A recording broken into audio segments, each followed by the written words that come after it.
ईरानी क़यादत के साथ इराक़ी सरबरा सद्दाम हुसैन जैसा सलूक करने का प्लान और ईरान को इराक़ बनाने की तैयारी, ये वो ख़बर है जो इस वक्त आलमी दुनिया के मंजरनामे पर ज़ेरे गर्दिश है। इस बारे में आमिर रज़ा से बात करते हैं कि ये बयान किसकी तरफ से आया और ये क्यों आया। आमिर भाई, एक बहुत अहम बयान आया है और उसमें इस बात की निशानदही की गई है कि अमेरिका की जानिब से ये प्लान किया जा रहा है जो उन्होंने इराक़ के साथ किया वही ईरान के साथ किया जाना चाहिए। सबसे पहले तो ये बयान मेरी तरफ से आया था। अगर आपको याद है तो मैंने कहा था कि इराक़ में ये बहाना बनाकर ये टूटे थे या टूट पड़े थे तमाम यूरोपियन और अमेरिकन अक़वाम कि उसके पास बहुत बड़े असले हैं। और मैंने आपको याद होगा कहा था कि बेचारे के पास T-52 टैंक निकले जो दूसरी जंग अज़ीम के बाद की टेक्नोलॉजी थी और वो टेक्नोलॉजी उसके किसी काम ना आई। देखिए अब ये बात वही बात जो मैंने कही थी अब बैनुल-अक़वामी एटमी तवानाई एजेंसी जो है IAEA के मोहम्मद अल बरादी जो इसके साबिक़ सरबराह हैं, उन्होंने भी वही बयान बात की कि ईरान को इराक़ बनाने की साजिश की जा रही है। यानी उनके ख़्याल से कि इराक़ की तरह से ही ईरान में जो है मुदाखलत की जाएगी।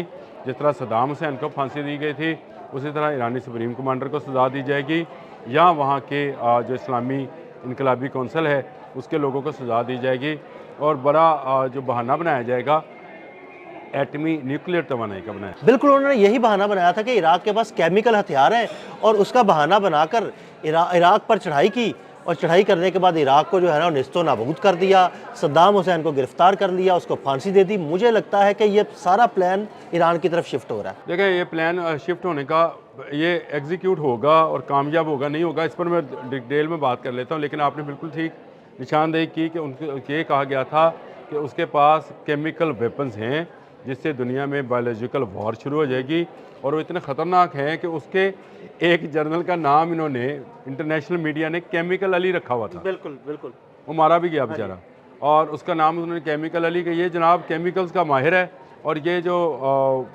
मैस डिस्ट्रक्शन के मिसाइल्स हैं बना रहा है और जिसमें पूरी दुनिया डिस्ट्रॉय जो है वो हो जाएगी। और इसी का बहाना बनाकर अमेरिका ने यूरोपियन अक़वाम जिनकी तादाद उस वक्त मेरा ख्याल है तकरीबन 18 से 20 थी, उनको इकट्ठा किया था और वो उस पर दो चढ़ दौड़े थे। इराक़ को शिकस्त हुई क्योंकि इराक़ जो था कमज़ोर मुल्क था। कमज़ोर मुल्क क्यों था? इराक़ कमज़ोर नहीं था, इराक़ दुनिया की 5वीं बड़ी फ़ौजी ताकत थी। ये थी से मुराद मेरी ये है कि इस अमेरिकन हमले से पहले हुआ ये कि इराक़ के सदर सद्दाम हुसैन ने अमेरिका की प्रॉक्सी वार ईरान के साथ शुरू की। 8 साला जंग में इराक़ का बेपनाह और बेइंतहा नुकसान हुआ, जानी भी, माली भी और उसके असले का भी। यानी वो जो ताकत 5वें नंबर की ताकत थी दुनिया में, वो गिरते गिरते वो दुनिया के कोई 30वें 34वें नंबर पर चली गई और वो बिल्कुल ऐसे था जैसे एक नहत्ता मुल्क है। तेल की दौलत से माला माल था, ईरान की सरहद के साथ था। अमेरिका के लिए ये सूटेबल था कि वो एक ऐसे मुल्क में जो 8 साला जंग में खाली हो चुका हो उस पर कब्ज़ा कर ले। इसके लिए एक कहानी गढ़ी गई। पहले इराक़ को ईरान के खिलाफ लड़वाया। ये मैंने आपसे कहा इराक़ ने प्रॉक्सी वॉर लड़ी थी अमेरिका की। हाँ बिल्कुल, इराक़ को ईरान के खिलाफ लड़वाया।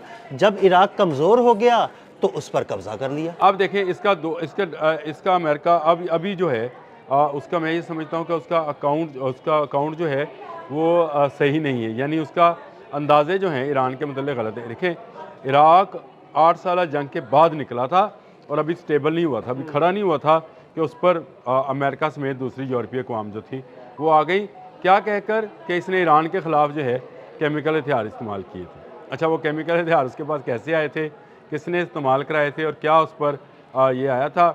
यही वो बैनुल-अक़वामी एटमी तवानाई एजेंसी के सरबराह जो साबिक़ सरबराह जो हैं मोहम्मद अल बरादी, उनका भी यही मौक़िफ़ है। अब वो ईरान नहीं है। देखिए ईरान उस जंग को जो 8 साल इराक़ ईरान जंग थी उससे निकले ईरान को लंबा अरसा हो गया। ईरान मुसलसल पाबंदियों में रहा। ईरान के लिए 2 ऑक्सीजन पॉइंट्स थे, ऑक्सीजन सिलेंडर्स थे, रशिया और चीन। उन्होंने आहिस्ता आहिस्ता ईरान को इस काबिल कर दिया कि वो अपनी टेक्नोलॉजी ख़ुद डेवलप करने के काबिल हो गया। अगर आप किसी को किसी जगह बंद कर दें तो उसकी कहते हैं कि सोच के दरवाजे जो हैं खुल जाते हैं। तो ईरान के सोच के दरवाजे खुल गए। ईरान ने अपने आप को फ़ौजी सतह पर मजबूत किया। अब ये वो इराक की वाला मामला नहीं है। हाँ, बहाना वही है, उसके लिए केमिकल था, इसके लिए न्यूक्लियर है। तो इसके लिए कहा जा रहा है कि इसके न्यूक्लियर रिएक्टर जो हैं दुनिया के लिए ख़तरा हैं। अब फ्रांस और जर्मनी जो है वो भी शामिल हो गए और उन्होंने ये कहा है कि ईरान को दहशतगर्द मुल्क करार दे दिया जाए, यानी पासदारान इस्लाम को दहशतगर्द फोर्स करार दे दिया जाए। ये पूरी दुनिया में अपनी प्रॉक्सीज के ज़रिए बदअमनी फैला रहे हैं। तो वो बहाना बिल्कुल मोहम्मद अल बरादी की बात बिल्कुल ठीक है कि बहाना वो इराक वाला है, लेकिन डोनाल्ड ट्रंप को सोचना चाहिए ये इराक नहीं है। ये मैंने पिछले व्लॉग में जो इराक वाला किया था उसमें मैंने ये बात की थी, ये ईरान ना वेनेजुएला है ना ये इराक है, ये ईरान है। और ईरान को जानने के लिए इसकी तारीख़ को जानना बड़ा ज़रूरी है। और मेरा ख्याल है बहुत जंगजू लोग, मेरा ख्याल ये है कि ये कौम कभी ग़ुलाम रही नहीं हाँ है। जी बिल्कुल। और ये कौम कभी जो है किसी एक मौक़े पर जो है वो अगर स्ट्रिक्ट हो जाती है तो फिर उसके बाद वो उस पर से हटती नहीं है। ऐसे ही है। तो ये एक ऐसी बात है जो मैं ये समझता हूँ कि अमेरिका के सोचने की है। अमेरिका मेरा ख्याल है अगर ये अंदाज़ा कर रहा है कि ये जंग इराक वाली जंग होगी तो ये गलत अंदाज़ा है। देखें, इराक अमेरिका का इत्तेहादी रहा था, रशिया से दूर था, चीन से दूर था। उस ज़माने में जो 8 साल जंग थी, एक तरफ अमेरिकन असला चल रहा था, एक तरफ रशियन असला था। रशियन असला ईरान के पास था, टेक्नोलॉजी वहाँ ट्रांसफ़र हो रही थी। लेकिन इराक के ऊपर जब अमेरिका और यूरोपियन चढ़ दौड़े तो ना उसके पास रशियन सिलेंडर मौजूद था ना चाइनीज़ सिलेंडर मौजूद था। तो इसीलिए वो बेचारे सदाम हुसैन साहब जो थे वो ज़मीन में बंकर में छुपे हुए थे, जहाँ से निकाल कर उनको ईद उल अज़हा वाले दिन, यानी उस दिन जब लोग सुन्नत इब्राहीमी की कुर्बानी कर रहे थे, उस दिन उसको सज़ाए मौत दी थी। याद रखना चाहिए अमेरिका क्या क्या करता रहा है इस दुनिया के साथ। तो ये याद रखें, ये ईरान है, ये इराक नहीं है। ये ईरान है, ये वेनेजुएला नहीं है। यहाँ पर सदारती महल में सदर सोया हुआ नहीं है, जाग रहा है। तो उसने तुर्की के ज़रिए पैगाम दिया है कि ना हम एटमी अपनी न्यूक्लियर पावर को रोल बैक करेंगे, ना अपने मिसाइल प्रोग्राम को रोल बैक करेंगे। तो ये मैं ये समझता हूँ कि खाम ख्याली है अमेरिका की कि इसको इराक समझ लिया जाए। हाँ, अगर मोहम्मद अल बरादी ये बात कह रहे हैं तो वो एक तजर्बे की बुनियाद पर बात कह रहे हैं, क्योंकि उसी तरह के इल्ज़ामात जिस तरह के इल्ज़ामात सदाम हुसैन पर लगाए गए थे, उसी तरह के इल्ज़ामात इस वक्त यूरोपियन और अमेरिकन जो हैं चीन पर ईरान पर लगा रहे हैं। लेकिन याद रखें, अब वो यूरोपियन यूनियन नहीं है, टूट चुकी है। आज बरतानिया जो इस यूरोप का एक बड़ा मुल्क है वो चीन बैठा है। तो इसका मतलब ये है कि अमेरिका जो है वो ये बात भूल जाए कि उसको इतनी बड़ी फ़ोर्स मिलेगी, इतने ज़्यादा ममालिक मिलेंगे कि वो चढ़ दौड़ेगा ईरान के ऊपर। सबसे पहले उसको अगर रिजेंटमेंट मिलेगी तो मैं ये समझता हूँ नेटो में से मिलेगी, क्योंकि नेटो का रुकन मुल्क जो है तुर्की, वो इससे इनकार करेगा। और ये इनकार जो है ये अमेरिका के लिए मेरा ख्याल है ज़्यादा सख्त होगा। पहले ही मिडल ईस्ट में जो उसको सुबकी का सामना करना पड़ा कि उन्होंने अपनी जो है तमाम अड्डे जो हैं ईरान के ख़िलाफ़ इस्तेमाल करने पर पाबंदी आयद कर दी। इन सारे तनाज़र में देखें तो मुझे लगता है कि शायद मिसकैलकुलेट कर रहा है डोनाल्ड ट्रंप कहीं ना कहीं। वो ईरान को इराक के साथ मिक्स कर रहा है। ईरान वो 8 साल जंग वाला ईरान नहीं है। ईरान ने उसके बाद बेपनाह पाबंदियों के साथ साथ बेपनाह तल्लकात में बहाल किया है। देखिए, उसके बाद एक तो उसकी जो तेल की टेक्नोलॉजी थी ना, वो सारी की सारी रशियन रिफाइनरीज़ के ऊपर है, अमेरिकन रिफाइनरीज़ के ऊपर नहीं है। इराक की सारी आयल की टेक्नोलॉजी जो थी अमेरिकन रिफाइनरीज़ के ऊपर थी। ये बड़ा फ़र्क है।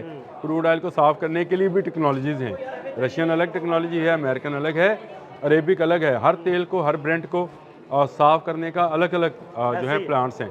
तो ये बात समझनी चाहिए, ईरान एक मजबूत मुल्क है और ईरान इंशाअल्लाह ताला जो है इस खदशे का इज़हार तो किया जाता है कि इसको इराक समझा जाएगा और इराक की तरह ही इस पर जो है वो चढ़ दौड़ेंगे।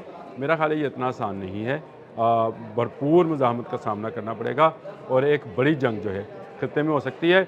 अब वो टैंकों वाली जंग है भी नहीं, अब जंग वहाँ से निकल कर मिसाइल्स तक चली गई है और मिसाइल टेक्नोलॉजी जो है वो SMBM तक चली गई, MBS तक चली गई और IBM तक चली गई। जिसका मतलब ये है कि ये टेक्नोलॉजी जो है आए रोज़ ईरान हासिल करता जा रहा है। ये एक खुशाइन बात है कि ईरान को अपने दिफा का ख्याल था इराक जंग के बाद भी। अगर ना होता तो ईरान आज एक ऐसी कुव्वत ना होती जिसको दुनिया के 200 से ज़ायद ममालिक में 19वां नंबर हासिल है। तमाम पाबंदियों के बावजूद आज वो 19वें नंबर की फ़ोर्स है।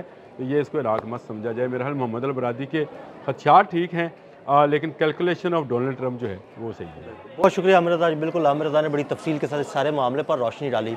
अदील अहमद और आमिर रज़ा को इजाज़त दीजिएगा। अल्लाह हाफ़िज़।